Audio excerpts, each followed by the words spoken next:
While the NFL draft can bring good news to fans, it can also mean bad news for players currently on the roster watching their teams try to replace them. We'll look at the winners and the losers from the Panthers' recent draft class right here on Locked On Panthers.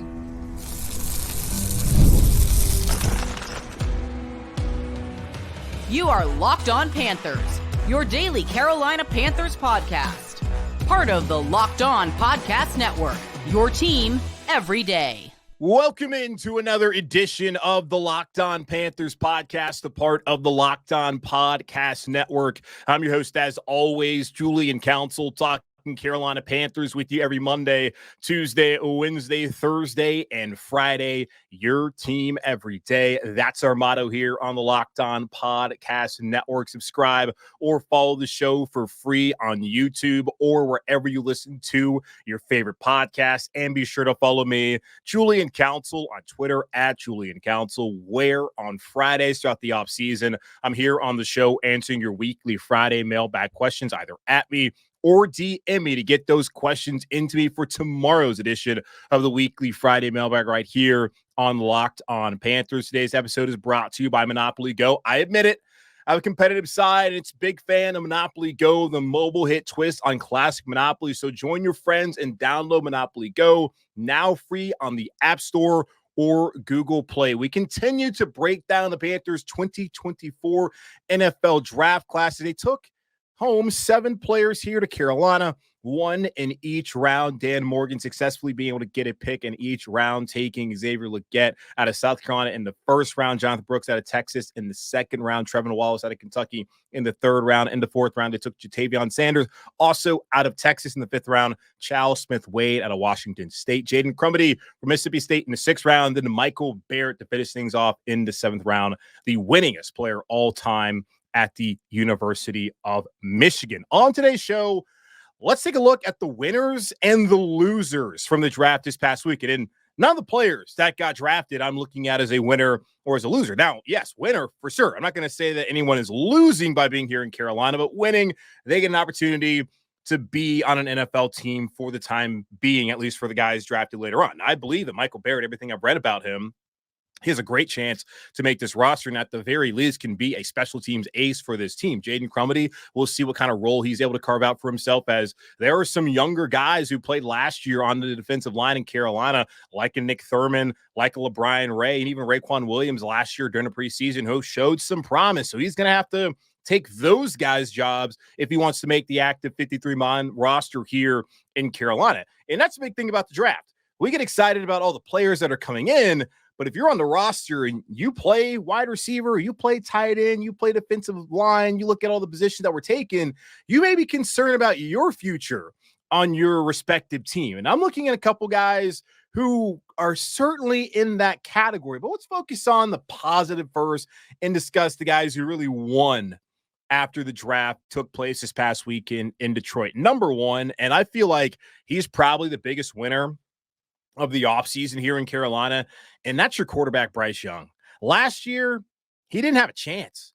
We felt like the offensive line, me in particular, I thought it was going to be a strength, going from a weakness to a strength on the team, and that was not the case. Had they been healthy, would they have played better? I do believe so, but still, they needed to upgrade on Bradley Bozeman. They needed to find a better left guard than Brady Christensen, and maybe Austin Corbett's going to be better for them at center than he was at right guard, with Robert Hunt now being there in his old spot. We'll see how that works out. They already had a good player in Corbett, but not being healthy hurt them. Not having depth obviously hurt them with the amount of injuries that they suffered. But offensively, the O-line didn't help Bryce Young. The run game there also was not great for the Panthers this past season, due in part to the offensive line not being great, but also play like Miles Sanders did not live up to the contract and the hype that surrounded him heading into 2023. The wide receivers could not get open. We've been over this ad nauseum to this point. But looking at the offseason so far, and we'll have a larger show likely next month when I look at the state of the franchise in June. We'll look at just everything that's happened this offseason. But you look at the offensive line additions, you look at trading for Deontay Johnson, and now taking 3 offensive players with your first 4 picks in the draft, including a first rounder, a second rounder, and a fourth rounder who had second round even maybe just third round, but second round, certainly potential. And Xavier Legette, Jonathan Brooks, and Jatavion Sanders. Bryce Young, here are your playmakers. Here are the guys that you're going to be handing the ball off and throwing to for hopefully the next 4+ years in Carolina as you grow into the franchise quarterback. They brought you Deontay Johnson, Adam Thielen's back, got you a nice offensive line. They got you a playmaking receiver in Xavier Legette in the draft. You got Jonathan Brooks, who can tote the rock for you, who provides that versatility as being a guy who can catch the ball in the backfield as well. Jatavion Sanders, you didn't have a pass-catching tight end. Well, you thought you did. Hayden Hurst supposed to be that. He wasn't that for you. Now you get a younger version of Hayden Hurst, probably, hopefully, a better, more athletic version of Hayden Hurst and Jatavion Sanders, who you can work with for the next couple of seasons and hopefully even beyond that. So this is a positive for Bryce Young. He has a fighting chance. Last year, he didn't have a fighting chance. This year, it's hard to argue that he does it. With having the offensive line set alone, Bryce Young had an opportunity to look better than he did last season. Now adding Deontay Johnson and then these three offensive playmakers, he really has an opportunity to show what he can do. And the Panthers get an opportunity to see whether he is the guy. They have this year and next season, in my opinion, to figure out whether Bryce Young is worth investing in with the fifth-year option and keeping around for the 2 seasons after that to be their starting quarterbacks. He's got to show it this year, got to show it next year, but he has a fighting chance now for a rebuild offensive line and adding some offensive weaponry through the draft via the draft this past weekend. Number 2, the other guys look at as winners are on the offensive line. Austin Corbett, Brady Christensen. I felt like center was a big need for the Panthers this draft. I wanted to see them go out there and draft a young center like Jackson Powers Johnson, who was on the board and available for Carolina to take at 39. Zach Frazier, who also was available and on the board for the Panthers to take, I believe, even at 46 when they traded up to go get Jonathan Brooks, but they decided not to. And that's good news for Austin Corbett, who's coming off of back-to-back knee surgeries in the same knee, one an ACL, the last one, most recent one, an MCL. He's coming back. He's going to be the starting center, which is cool. I think he's a good player, good opportunity for him to show it. And possibly if he does play well, is able to anchor that offensive line in the middle and be able to communicate effectively, call out the protections like you need to do at the center spot and really help mentor Bryce Young as a veteran, having to hand the ball off or snap him the ball every single game. That's good for the Panthers this year and potentially in the coming seasons if they are able to work out a new deal to keep Austin Corbett around. So good news for him that they did not get a center this draft who they could replace him with. Brady Christensen did not know he was expected to be the backup center. Now that's the case. He's the most versatile offensive lineman on the team. He can play tackle if you need him to. He can play guard. He can play center. He can play all 5 spots. And with that being the case, it's pretty hard to see the Panthers come roster cutdown day getting rid of Brady Christensen. I never felt like that was a possibility anyways. Maybe he would have been a trade piece if anything. But now, if he's your backup center and your backup left and right guard and your second tackle behind Yosh Nijman as far as backups go, that guy's not someone who's expendable. He is one of not the most important. He's not one of the most important players, but he certainly is a vital piece to your offensive line in event of emergency. So we'll see how that works out for the two of them. But right now, Austin Corbett, Brady Christensen, not having to compete with a young buck to play center. Maybe Andrew Ram, however you pronounce his name, out of Oklahoma can come in and push him. I don't really expect that to be the case. Number 3, Tommy Tremble. And this may surprise you in a way, but I look at him as being a winner because I just don't believe Tommy Tremble, and he has not shown us in 3 seasons that he is a playmaker at the tight end position as far as the pass game goes. Now, run blocking, he's a solid player, a good player for you in that spot. And I think that where he maxes out as far as his NFL talent is at a tight end too. I just don't look at him as being someone who's going to help you a great deal in the pass game. Can he get you 200 yards receiving in a season, 300? Sure. He's already shown that he has that capability. I just don't think he's ever going to be that much of a threat in the passing game. Now, by bringing in Jatavion Sanders, Trimble can really be that number 2 passing tight end option behind Sanders, and he's still going to be the top of the depth chart because he is going to be a better blocker than Sanders and play plenty this upcoming season, and it takes the pressure off of him. Because here's the thing, Trimble Hive, you guys believe in Tommy Trimble, but if your boy went out there, did not live up to the promise that you believe he has, you would have been crushing it. Now you can sit here and just recognize who Tommy Trimble is a solid player, good number 2 tight end in the pass game, solid tight end 1 in the run game, and he can help usher along Jatavion Sanders as he learns the nuances of blocking as a tight end in the NFL. I think this is the best for him, Tommy Trimble, and for Sanders, and probably even Ian Thomas this upcoming season. So I see him as a winner. The last person I see as a winner coming out of this draft, Dane Jackson.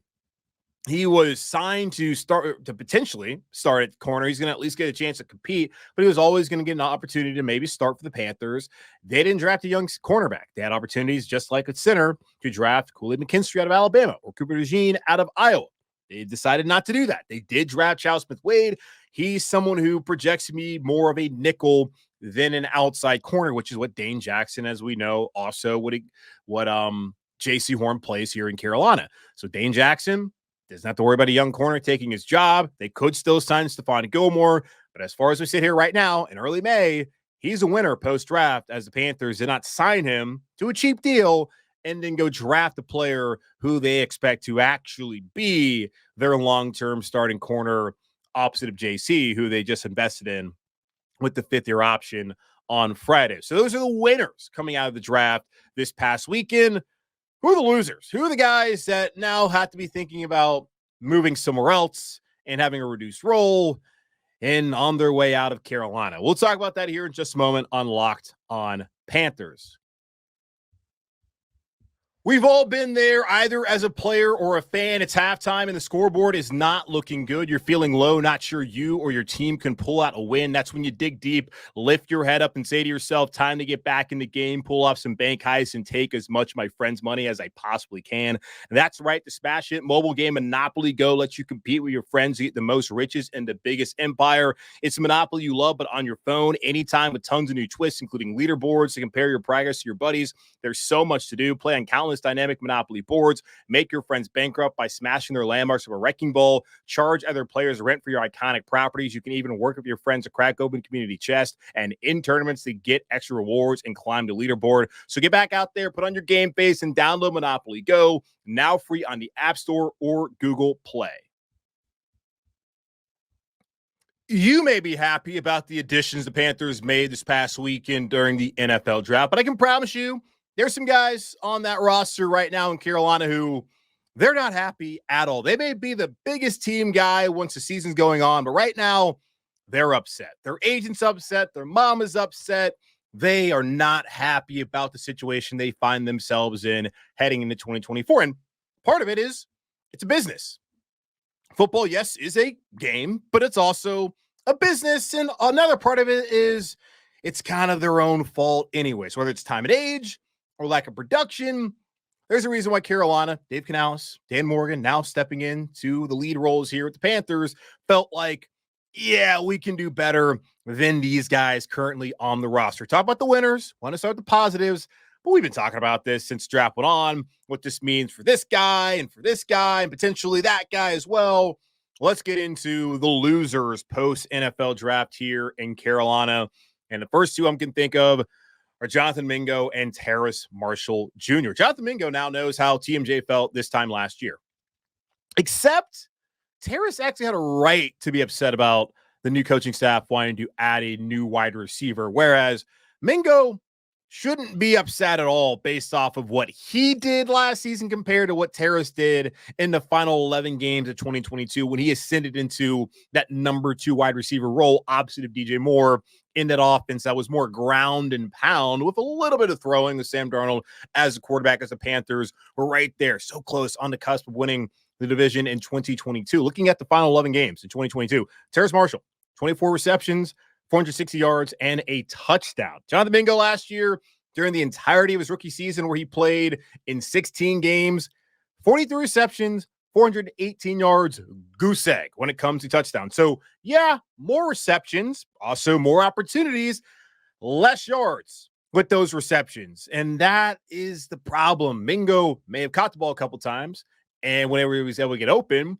but he didn't do anything with it. Terrace Marshall, at least in the final 11 games of 2022, when he got the ball, was either down the field or he did something with it and showed glimpses of why he went in the second round. Last season, I could not find a single glimpse. I could not understand at all how Jonathan Mingo went 39th overall in the draft. And there's other players like Jaden Reed out of Michigan State who went to Green Bay who got drafted behind them. Josh Downs out of North Carolina who got drafted behind. I didn't understand. Like, those guys were good players in college, actually produced. And this guy's going before them because he's got physical traits. Oh, cool. Awesome. We look at a guy now who the Panthers have took, and Xavier Legette, who also has physical traits. But except the difference is Xavier Legette blew up last year. You have the injuries that held him back. We went over it yesterday with Andrew Lyon of Locked On Gamecocks, the different wide receiver coaches, the quarterback situation there before Rattler was atrocious in Columbia. Certainly reasons why it may have taken him 5 years, or at least it did take him 5 years to finally break out. Mingo, we're still waiting. Still waiting. Didn't do it with Lane at Ole Miss. Didn't do it last year with Frank Reich, then Thomas Brown, then Frank Reich again, then Thomas Brown the rest of the way. Is he going to do it under Dave Canales? We'll see. Dan Morgan talked about he's got the traits. He looks the part. Got to give him more time, and that's completely fair. I've continued to say this. I can't necessarily, and I can. It's my podcast. I can do what the hell I want. But in theory, I can't just sit back here and be patient with Bryce and not be patient with Jonathan Mingo. But there's also, you go back to, did you believe in him in the first place? I always believed in Bryce. I still believe in Bryce.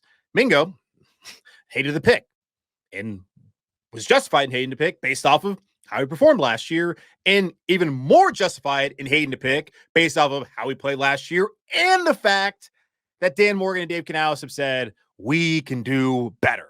So bad news for Jonathan Mingo, and equally bad news for Terrace Marshall. Really, probably even more bad news for Terrace Marshall, as he wanted to be traded last year. They said, no, you're just going to sit on the sidelines and not play after that didn't happen because he didn't have a market, and it's unfortunate for him. Just in case, got to perform. He has not performed at a high enough level. And also didn't get a chance last season, which stinks. After showing what he could do, didn't get an opportunity because the coaching staff scouted him. I like Mingo better.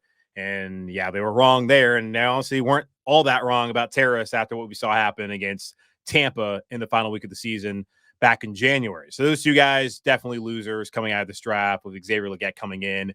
I would project, and I'll do a full depth chart at some point in time this month. But looking at it, Thielen, Johnson, Legette, those are your three guys. They did not trade them to the first round to have Mingo and Terrace Marshall take snaps from Xavier Legette. I just don't believe that's the case.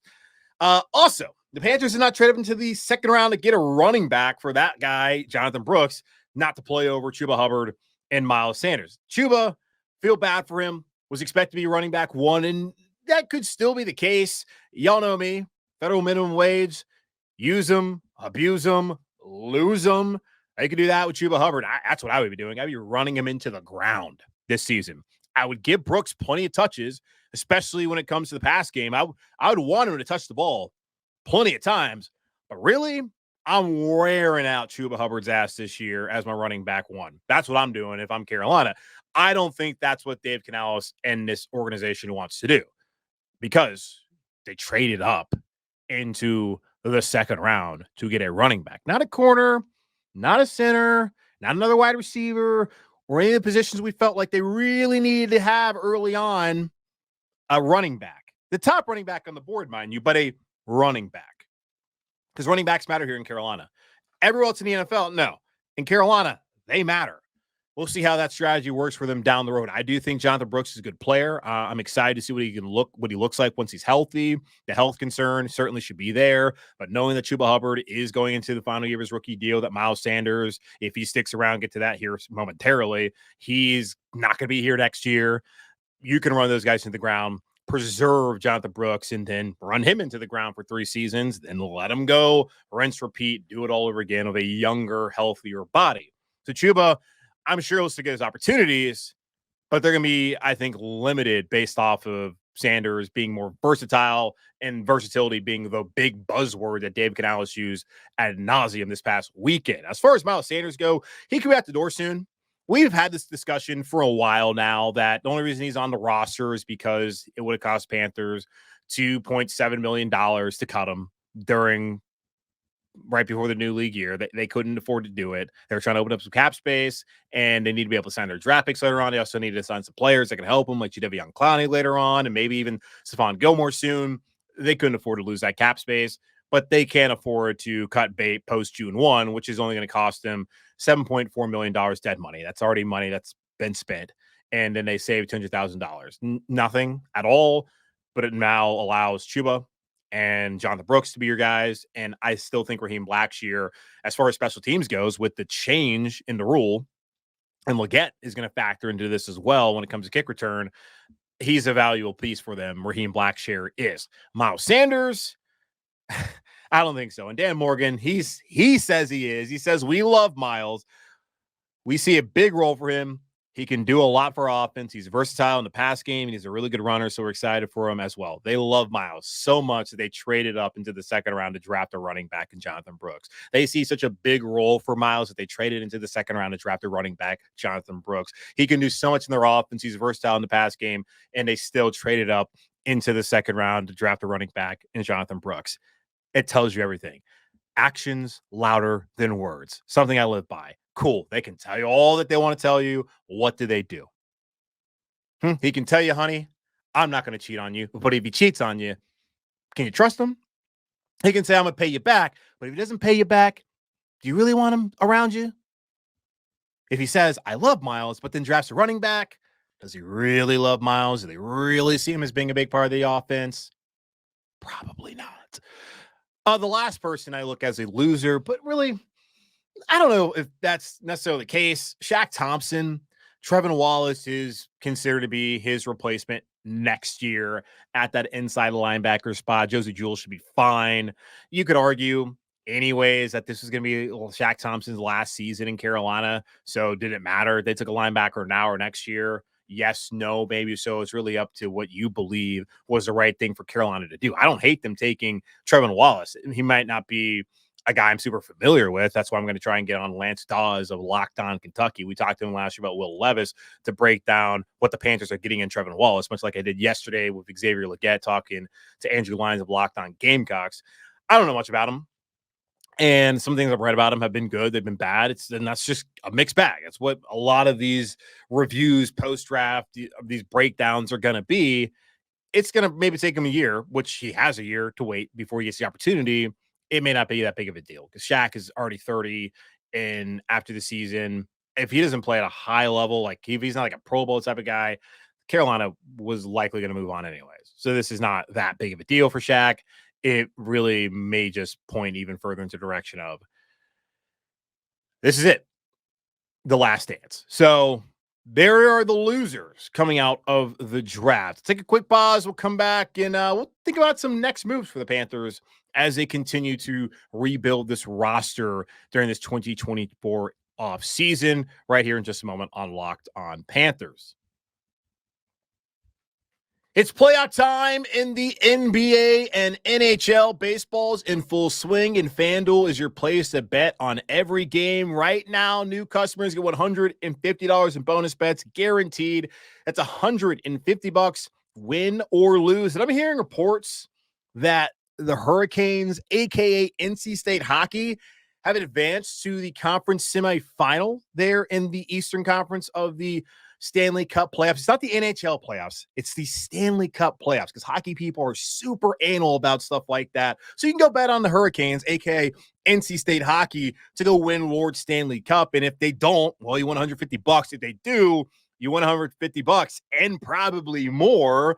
Bet on everything from slap shots, home runs, to slam dunks, all on an app that is safe, secure, and easy to use. What are you waiting for? Visit FanDuel.com/lockedon and make your first bet an automatic win. FanDuel, America's #1 sportsbook. What are some of the next moves the Panthers could make post-draft now? We talk about the remaining needs. They still could get a center, I suppose. They brought in Andrew Ram. I'm going to figure out his name. And I know that's probably just infuriating somebody out there that I don't know this guy's name. I'm saying Ram or I'm saying Ram. Relax. You're fine. He's probably not going to make the team anyway, so it doesn't matter. It may matter, and good luck to Andrew and his family. He seems like a nice guy. I don't know who the hell he is. But they probably are not in a position at this point in time to get a player at the center position who's going to make a meaningful impact on this year. QB3, Jack Plummer next weekend at the rookie minicamp. That's your shot, buddy. I don't think he's really an NFL quarterback. But why not give him an opportunity? He's going to get it next week. So there'll be some possibilities that open up for the Panthers as far as rookie minicamp goes and some guys that they decide to sign because of what they did at camp, or they decide that we're good. We don't need you around here anymore. So we'll see how all that works out. I think really the next logical move, and I advocated for this yesterday on the show, go get Stephon Gilmore. And I'm going to do a full-on breakdown of the defense, as I think offensively, like, they're in a position where this team can compete. Defensively, with or without Stephon Gilmore, I don't feel great about the defense. I truly don't. Outside of Derek Brown, and I mean, J.C. Horn does not stay healthy. So you cannot, at least to me, I just don't feel like you can necessarily sit here and depend on him. Now, just because he has not been healthy the first 3 years does not mean he can't all of a sudden be healthy now. But you got to go off of what you've seen. And so far, what you've seen is he's just not a dependable player for you on the outside as far as being on the field. When he's out there, we know what he can do. And Stephon Gilmore, it feels like he needs to be an insurance policy for the Panthers. And more than that, just a guy who can start for you. And then you have Dane Jackson, who has started in Buffalo for a corner who's oft injured, and Tre'Davious White, who's no longer in Buffalo because he's off injured, and the Bills were fed up and needed to move on. And the salary cap and all that as well played a major factor into that. So Dane Jackson is used to stepping into that role. I don't know if the Panthers need to be positioning themselves as they are currently to have Dane Jackson as your top corner in the event that J.C. Horn has another setback, gets injured, and misses some time.